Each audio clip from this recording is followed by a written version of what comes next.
अस्सलाम वालेकुम नाज़रीन, आप देख रहे हैं नया पाकिस्तान और मैं हूं शहजाद इकबाल। इस्लामाबाद की सेशन अदालत ने कल तोशाखाना केस में साबिक वजीर आजम इमरान खान को 3 साल कैद की सजा सुना दी है, जिसके बाद चेयरमैन पाकिस्तान तहरीक इंसाफ 5 साल के लिए इंतखाबी सियासत से बाहर होकर अटक जेल में कैद होने वाले पहले साबिक वजीर आजम बन गए। एडिशनल सेशन जज हुमायूं दिलावर ने कल अपने फैसले में चेयरमैन पाकिस्तान तहरीक इंसाफ को तोशाखाना से खरीदे गए तोहफ छुपाने,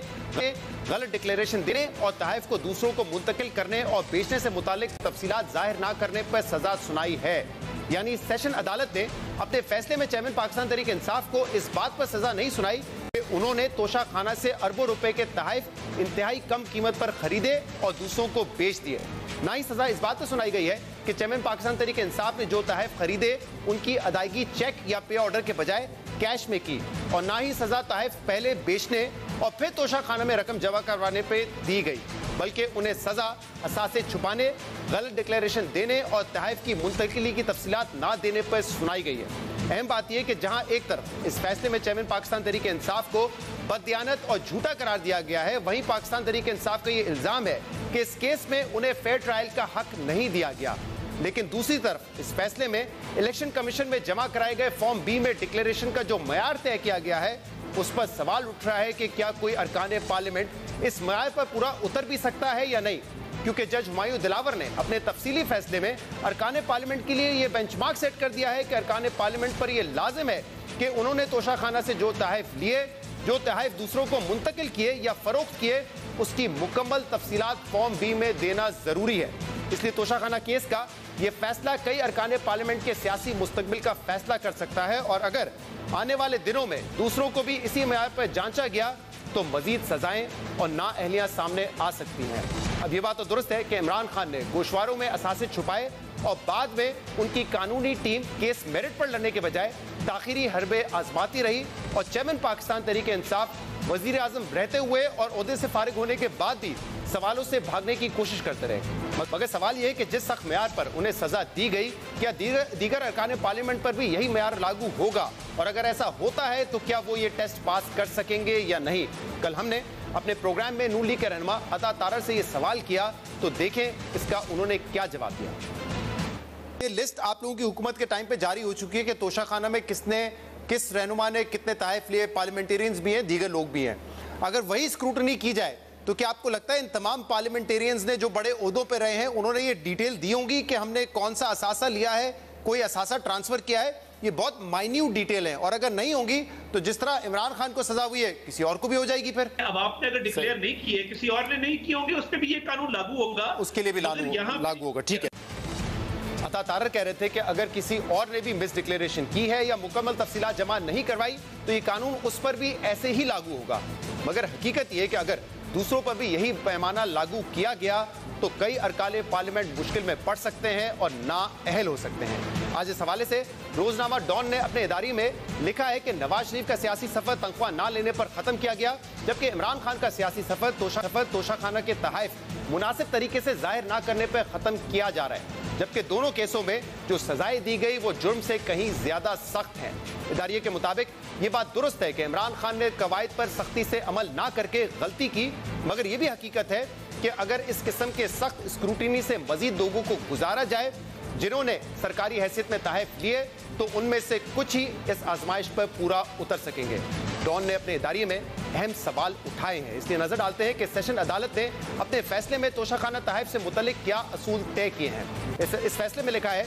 कि चेयरमैन पाकिस्तान तहरीक इंसाफ ने यह तस्लीम किया कि उन्होंने तोहफे बेच दिए थे या आगे गिफ्ट कर दिए थे, इसलिए उन्हें जाहिर करना जरूरी नहीं समझा। मगर इनका यह दिफा बिल्कुल गलत है, जिसे किसी सूरत तस्लीम नहीं किया जा सकता, क्योंकि असासों की तफसीलात फॉर्म बी के सीरियल 2J में ये लिखा है कि जो असासे दूसरों को मुंतकिल किए जाएं उनकी तफसीलात जाहिर करना भी लाजिम है। फैसले में लिखा है कि अगर ये असासे फरोख्त कर दिए जाएं या किसी और को तोहफे में दे दिए जाएं तो भी इसकी तफसीलात जाहिर करना जरूरी है। इसलिए यह साबित होता है कि मुल्जिम ने साल 2019-20 के गोशवारों में गलत डिक्लेरेशन जमा करवाई। इसके अलावा फैसले में लिखा है कि मुल्जिम ने यह मौक़िफ़ अपनाया कि क्योंकि फॉर्म बी में तोशाखाना के तहफ का अलग से कोई खाना नहीं है, इसलिए उन्होंने खुद से इन तहफ का जिक्र प्रेशियस आइटम यानी कि कीमती अशिया के तौर पर कर दिया। मगर ऐसा करना दुरुस्त नहीं है, क्योंकि फॉर्म बी के सीरियल नंबर 2C में बैरून मुल्क से मिलने वाले या बैरून मुल्क से लाए गए असासों की तफसील जाहिर करना जरूरी है। और तोशाखाना से मिलने वाले तहफ़ इसी के तहत यानी कि 2C के अंडर आते हैं। इसलिए ये मुल्जिम ही बेहतर जानता है कि उसने असासों की तफसीलात जाहिर करने के बजाय इन असासों की नौयत, कीमत और तफसील से छेड़छाड़ करने की कोशिश क्यों की। अब ये बड़ा अहम मामला है क्योंकि इस जजमेंट में ये कहा गया है कि जो तहफ़ आपको बैरून मुल्क से मिलते हैं यानी जिसमें तोशाखाना के तहफ़ भी आते हैं, उनको सेक्शन 2C में डालना, फॉर्म बी के 2C में डालना लाजमी है। अब ये वो मयार है जो सेशन अदालत ने तय किया है, मगर इस मयार पर कई अरकान पार्लियामेंट का मुस्तकबिल मुश्किल में पड़ सकता है। वैसे तो इस मयार पर किसी का पूरा उतरना मुश्किल है, लेकिन हम टेस्ट केस के तौर पे 2 साबिक वज़ीर आज़म और हुकूमत के एक सीनियर वजीर की मिसाल आपके सामने रखते हैं। और सबसे पहले बात करते हैं साबिक वज़ीर आज़म नवाज शरीफ की, जो वैसे तो 62(1)(f) के तहत ना है, लेकिन साल 2015-16 में तोशाखाना से उन्होंने कीमती तहफ़ हासिल किए थे। 13 जनवरी 2016 को साबिक वज़ीर आज़म नवाज शरीफ और उनकी बेगम कुलसूम नवाज साहिबा ने एक घड़ी, पेन, अंगूठी, ब्रेसलेट और नेकलेस तोशाखाना से गिफ्ट के तौर पे हासिल किया था, जिसकी मालियत का तखमीना उस वक्त लगाया गया था 9 करोड़ 10 लाख रुपए, और उन्होंने जो अदायगी की थी वो 1 करोड़ 84 लाख रुपए थी। इसके अलावा इसी साल 13 फरवरी 2016 को प्राइम मिनिस्टर नवाज शरीफ को एक तोहफे में घड़ी,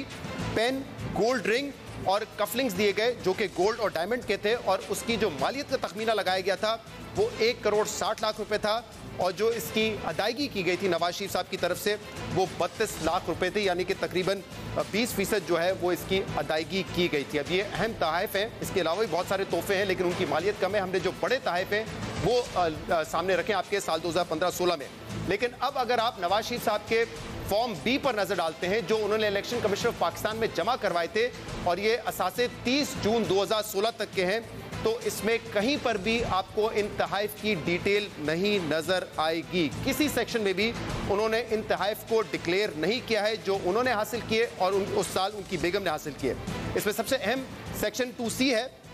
जो कि बात करता है एसेट्स ब्रॉट और रेमिटेड फ्रॉम आउटसाइड पाकिस्तान, जिसका जिक्र अपनी जजमेंट में भी हुमायूं दिलावर साहब ने किया है कि जो असासे आपने तोशाखाना में हासिल किए हैं उनको सेक्शन 2C में शामिल करना जरूरी है। लेकिन आप देख सकते हैं कि इन दोनों सेक्शंस में कुछ रकम यहाँ पे नहीं दिखाई गई है, यानी कि ये एसेट नहीं डिक्लेयर किए गए। अब अगर इस फॉर्म बी के दूसरे पेज पर आते हैं तो वहाँ पे कुलसूम नवाज साहबा की ज्वेलरी का जिक्र है जिसकी वैल्यू 15 लाख रुपए है और कॉस्ट 1 लाख रुपए, यानी कि जो कॉस्ट यानी कि जो कीमत अदा की गई कुलसूम नवाज साहबा के पास जो ज्वेलरी थी उसकी कीमत सिर्फ 1 लाख रुपए है और वैल्यू 15 लाख रुपए है। जबकि अगर आप दोबारा तोशाखाना के तहफ़ में जाएंगे तो जो 13 जनवरी 2016 को तहफ़ खरीदे गए थे उसमें कुलसूम नवाज साहिबा ने 1 करोड़ 8 लाख रुपए की ज्वेलरी रखी थी अपने पास, खरीदी थी। ये वो कॉस्ट है जो उन्होंने पे की थी, आप देख सकते हैं अपने स्क्रीन पे। 1 करोड़ 8 लाख रुपए उन्होंने अदा किए थे ज्वेलरी रखने के लिए। लेकिन फॉर्म बी में जो नवाज शरीफ साहब का फॉर्म बी है उसमें कुलसूम नवाज के पास जो वैल्यू दिखाई गई है ज्वेलरी की वो सिर्फ 15 लाख रुपए की है, यानी कि क्लियरली ये भी केस ऑफ मिस डिक्लेरेशन और फॉल्स डिक्लेरेशन का है। अगर जो जजमेंट है उसके मुताबिक, उसके म्यार के मुताबिक देखा जाए तो इस केस में नवाज शरीफ साहब को सजा भी हो सकती थी और वो नाअहल भी हो सकते थे। इसके बाद बात करते हैं एक और साबिक वजीर आजम की, शाहिद खाकान अब्बासी, जो तकरीबन 1 साल तक पाकिस्तान के वजीर आजम रहे। उन्होंने भी तोशाखाना से कई कीमती तहफ़ हासिल किए। सिर्फ जो कीमती तहफ़ है उनके उसकी तफसीलात आपके सामने रखते हैं। 17 अक्टूबर 2017 को उनकी बेगम समीना शाहिद साहिबा ने एक ज्वेलरी सेट, नेकलेस और ब्रेसलेट अपने पास रखा था जिसकी जो टोटल तखमीना लगाया गया था मालियत का वो 10 करोड़ रुपए था, जबकि जो अदायगी की गई थी वो 2 करोड़ रुपए थी। और उसी दिन यानी कि 17 अक्टूबर 2017 को शाहिद खाकान अब्बासी साहब ने भी कीमती पेन, अंगूठी और कफलिंग्स अपने पास रखे थे जिसकी टोटल मालियत 2 करोड़ 20 लाख रुपए थी, लेकिन उसके लिए उन्होंने तोशाखाना में 45 लाख रुपए जमा करवाए। उसके बाद 28 नवंबर 2017 को शाहिद खाकान अब्बासी साहब ने एक रोलेक्स घड़ी, कफलिंग अपने पास रखे जिसकी असेस्ड वैल्यू यानी कि जो तखमीना लगाया गया था वो 2 करोड़ 30 लाख रुपए था, और उसके एवज उन्होंने जो अदायगी की थी वो 46 लाख रुपए की थी। इसके बाद आगे बढ़ते हैं। 17 अप्रैल 2018 को शाहिद खाकान अब्बासी साहब ने एक रोलेक्स वॉच खरीदी, कफलिंग्स लिए और पेन और रिंग, इनकी मालियत भी जो थी वो 2 करोड़ 60 लाख रुपए की थी। और इस इन तहफ़ के जो अदायगी की गई शाहिद खाकान अब्बासी साहब की जानिब से वो 52 लाख रुपए की थी। अब आपको दिखाते हैं तोशाखाना की जो डिटेल्स इस वक्त हमारे सामने है तहफ़ की, ये डिटेल्स हमने आपको दिखा दी। तोशाखाना की जो ऑफिशियल डिटेल्स है उसमें भी आपको नज़र आ जाएगा कि एक तोहफ़ा 10 करोड़ रुपए का उनकी बेगम ने रखा, उन्होंने 2 करोड़ 20 लाख रुपए का तोहफ़ा खुद भी रखा जिसके 45 लाख रुपए उन्होंने अदा किए, और इसके अलावा रोलेक्स घड़ी उन्होंने रखी जिसकी 2 करोड़ 30 लाख की वैल्यू थी, 46 लाख रुपए उसके अदा किए गए, और इसके अलावा उन्होंने एक और रोलेक्स घड़ी रखी और कुछ कफलिंग्स रखे जिसकी 2 करोड़ 60 लाख की वैल्यू थी और 52 लाख रुपए उसके अदा किए। अब नज़र डालते हैं शाहिद खाकान अब्बासी साहब के फॉर्म बी पे जो उन्होंने जमा करवाया है 30 जून 2018 तक, और इसमें ये तमाम तहफ़ होने चाहिए थे जो जजमेंट कल आई है हुमायूं दिलावर की उसके मुताबिक, लेकिन आप देख सकते हैं कि इस पूरे फॉर्म बी में इन तहफ़ का कहीं जिक्र नहीं है। सबसे अहम नुकता दोबारा आपको 2C दिखाते हैं जिसमें वो तहफ़ जो कि बाहर से पाकिस्तान आए हैं और तोशाखाना के तहफ़ होने चाहिए थे हुमायूं दिलावर की जजमेंट के मुताबिक, लेकिन शाहिद खाकान अब्बासी साहब ने यहाँ पे कोई एंट्री शो नहीं की है। इसके अलावा एक और सेक्शन इस फॉर्म बी का है 2J, और उस हवाले से भी ये लिखा गया है जजमेंट में कि कोई एसेट अगर आप ट्रांसफ़र करते हैं किसी और को तो उसकी एंट्री भी होनी चाहिए, लेकिन आप 2J में भी देख सकते हैं कि शाहिद खाकान अब्बासी साहब ने इसको खाली छोड़ा हुआ है, जबकि शाहिद खाकान अब्बासी का केस इस मामले में बिल्कुल इमरान खान जैसा है। शाहिद खाकान अब्बासी साहब ये तस्लीम कर चुके हैं कि जो तहफ़ उनको मिले थे वो उन्होंने आगे बेच दिए थे। आपको दिखाते हैं कि एक इंटरव्यू में शाहिद खाकान अब्बासी साहब ने क्या कहा था। मुल्क का कानून रहा है कि तोहफा आपको मिला है, हम उसमें से 20% चाहते हैं, जो भी हम वैल्यू असेस करेंगे, तोशाखाना वैल्यू असेस करता है, वो कहते हैं 20% आप रकम अदा कर दें, ये आपका हो जाएगा। तोहफा मुझे मिला होता है, तोशाखाना को नहीं मिला होता। ये तोहफा मेरे नाम से आया था,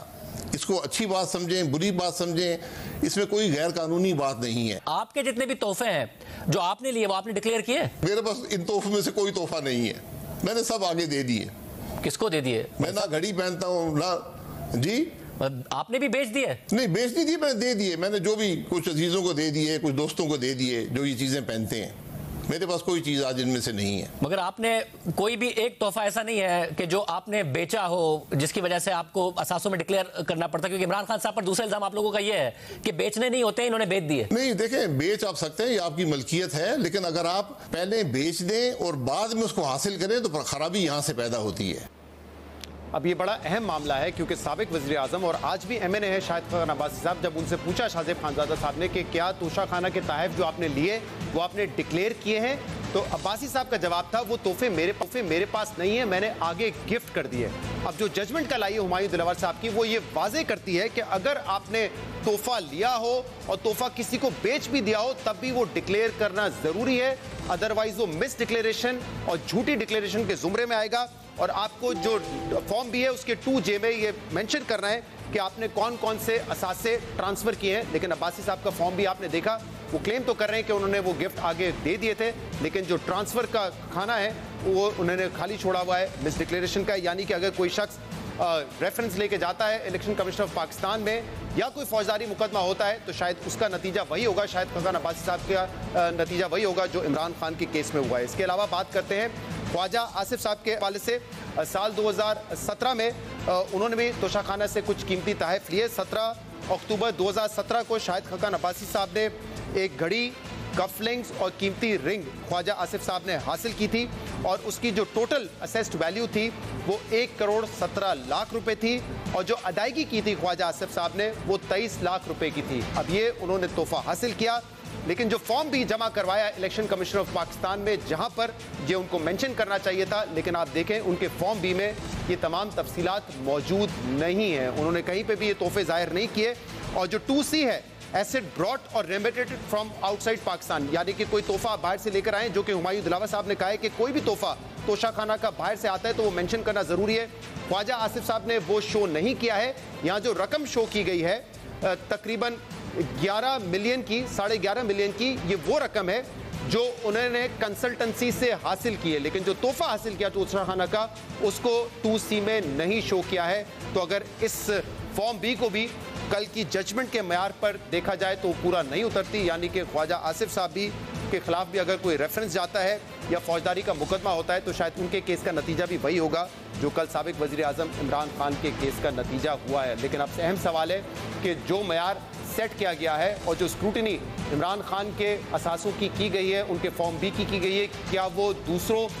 दूसरों के पे ऊपर भी अप्लाई होगी, क्या उनके केसेस को भी देखा जाएगा? तो गालिबन इसका जवाब नहीं है, क्योंकि आपको याद होगा जब पनामा केस सामने आया था तो उस वक्त 450 लोगों का नाम आया था, लेकिन हदफ क्योंकि उस वक्त नवाज शरीफ थे, सिर्फ उनका केस देखा गया, बाकी लोगों का केस नहीं देखा गया। तो ये मुमकिन है कि इस वक्त इमरान खान तो कन्विक्ट भी हो गए हैं, सजा भी हो गई है, नाअहल भी हो गए 5 साल के लिए तोशाखाना केस में, क्योंकि फॉर्म बी पे उन्होंने डिटेल्स नहीं जाहिर की थी। लेकिन ये ऐन मुमकिन है कि जो दूसरे पार्लियामेंटेरियंस हैं शायद उनकी स्क्रूटनी इस तरीके से ना की जाए, क्योंकि इस वक्त हदफ वो नहीं है, हदफ इमरान खान है। हमने शो में आने के लिए शाहिद फरकान अब्बासी साहब को दीगर रहनुमाओं को दावत दी थी कि वो आकर इस पर बात करें, लेकिन उन्होंने कोई जवाब नहीं दिया। अब्बासी साहब अलबत्ता बता रहे थे कि वो बिजी हैं, इस्लामाबाद में मौजूद नहीं है।